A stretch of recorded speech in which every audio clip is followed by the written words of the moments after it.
N'importe quoi ça. Je regardais sur internet, c'est pas mon papy fou Thalès. Bonjour. J'espère que vous allez bien. Aujourd'hui, nous n'allons pas parler de mathématiques, nous allons parler tout simplement de choses que j'ai pu vivre qui étaient très choquantes et m'a fait peur. Voici mes pires anecdotes. Je sais même pas s'il y aura un générique, frérot. Générique ?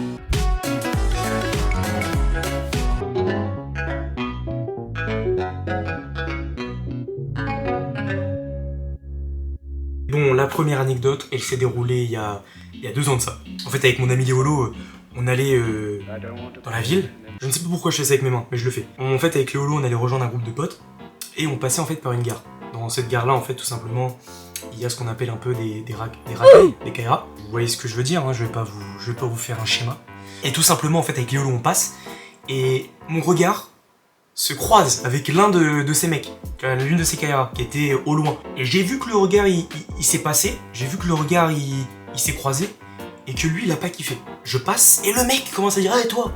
Genre vraiment, et toi, quoi. Genre le mec, c'est un charpentier. Donc là, je lui dis « Frérot, calme-toi. » C'est faux, je n'ai rien dit. J'étais en mode « What the fuck, il est en train de me parler à moi. » Oui, c'est à moi qu'il me parle. Et là, c'est là que le mec déboule, il arrive. Moi, je suis toujours Alain, je marche tranquillement. Je fais ma petite vadrouille avec mon pote. Et là, le mec arrive et me dit « Ouais, j'ai vu que tu es en train de me regarder, tu me regardes trop mal et tout. » Alors que le frérot, je ne l'ai même pas regardé. Juste, je ziotais le paysage. Le mec était fou. Et le mec arrive. Donc là, clairement, on se demande qu'est-ce qui se passe, what the fuck. Le mec veut vraiment me tuer, quoi. Genre, il est là, il me prend par le callback. Je suis en mode, mais qu'est-ce qui va se passer? Le mec va me poignarder. Le mec va me poignarder.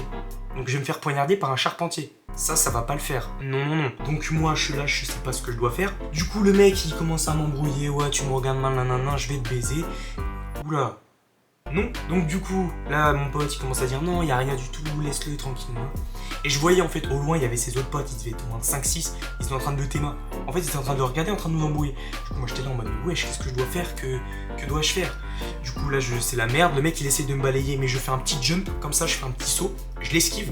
Le mec, faut que je vous dise, il devait faire vraiment, sans déconner, il devait faire 150 kilos. Donc là, le frérot, il commence à vouloir me mettre une balayette et tout.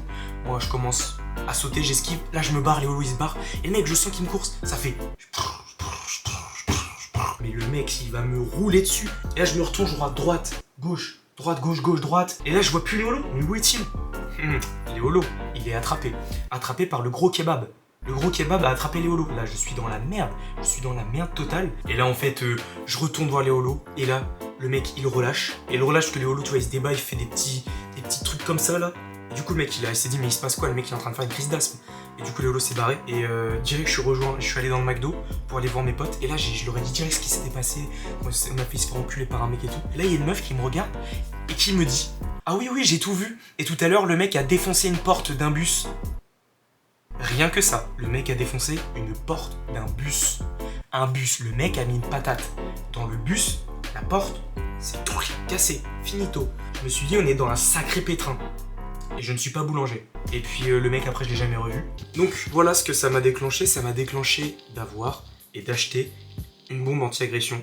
Une bombe anti-agression, c'est ça que j'ai acheté. Voilà, pour me défendre, vu que je suis une merde. Sachez que ça m'a fait extrêmement plaisir de vous raconter cette anecdote. Malheureusement Léolo n'est pas là pour vous la raconter avec moi. Il est parti. Voilà, ça va se finir comme ça, il est parti. Et puis je vais passer à la seconde anecdote. C'est la deuxième anecdote. Générique. Deuxième anecdote, c'est complètement faux. Cette anecdote est complètement malade, elle est complètement folle.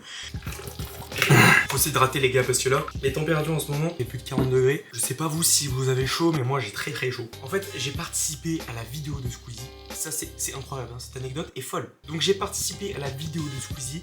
En fait, donc du coup, j'ai tout simplement pris le train pour y aller. Ensuite, par la suite, j'ai pris un petit Uber pour aller en direction de la salle Arena, la nouvelle Arena. C'est là où il y avait la plus grosse vidéo de Squeezie. C'est là où il y avait plus de 1500 personnes. Les gars, on est à Paris La Défense Arena, la plus grande salle de concert d'Europe, pour faire le plus grand Où est Charlie de France, avec plus de 1500 personnes.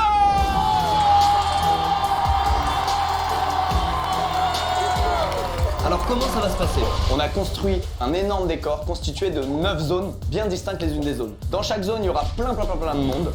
Il y a des zones où les gens sont en mouvement, des zones où les gens sont immobiles. Bref, vous verrez, à tour de rôle, vous allez avoir 5 minutes pour aller vous cacher parmi eux. Et ils sont nombreux.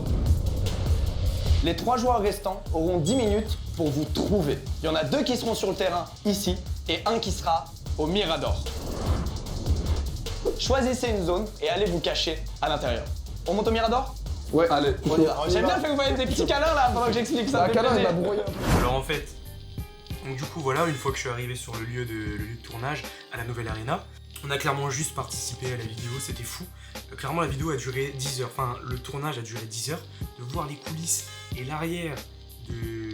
pas l'arrière de Squeezie, hein. Pas ses fesses, l'arrière de la vidéo, clairement c'était fou. C'était incroyable. Et en plus ça change parce que tu te dis, tu penses pas, vraiment tu ne penses pas que une vidéo comme ça, c'est autant de temps. Genre tu te dis une vidéo comme ça, genre ça y est, ça prend 5 heures et c'est fini. Non, c'est pas 5 heures, c'est 10 heures. On est arrivé, il était 9 heures. On est parti, il était 19h30, 20h. Et c'était fou. Cette journée, elle était juste folle. Et clairement, Squeezie, c'est le boss parce que il avait tout prévu. On avait tous de l'eau, on avait tous quoi, on avait de la graille et tout au midi. Et clairement, c'était de la frappe. En vrai, clairement, c'était de la frappe. Et bah voilà, on remercie Squeezie parce que Squeezie, c'est le boss. Et personne ne pourra jamais le détrôner. Donc clairement, les gars, j'espère que vous avez kiffé cette vidéo. Si vous l'avez kiffé, mettez un maximum de pouces bleus, ça me ferait énormément plaisir. Et si vous voulez qu'on se retrouve pour une future vidéo, je sais pas ça sera sur quoi la prochaine vidéo, mais sachez qu'il y a du lourd qui arrive, il y a du lourd qui arrive très très vite. Moi j'ai eu très chaud pendant cette vidéo, il fait plus de 40 degrés, mais attendez, je vais carrément regarder sur le bigot combien il fait. C'est aberrant, c'est fou les gars, il fait clairement 40 putains de degrés, il fait clairement 40 degrés, je vais crever ma race. Bref, en tout cas, hydratez-vous, et vous pouvez boire de l'eau, c'est super bon, c'est délicieux, et puis n'oubliez pas de vous hydrater. Ciao les gars.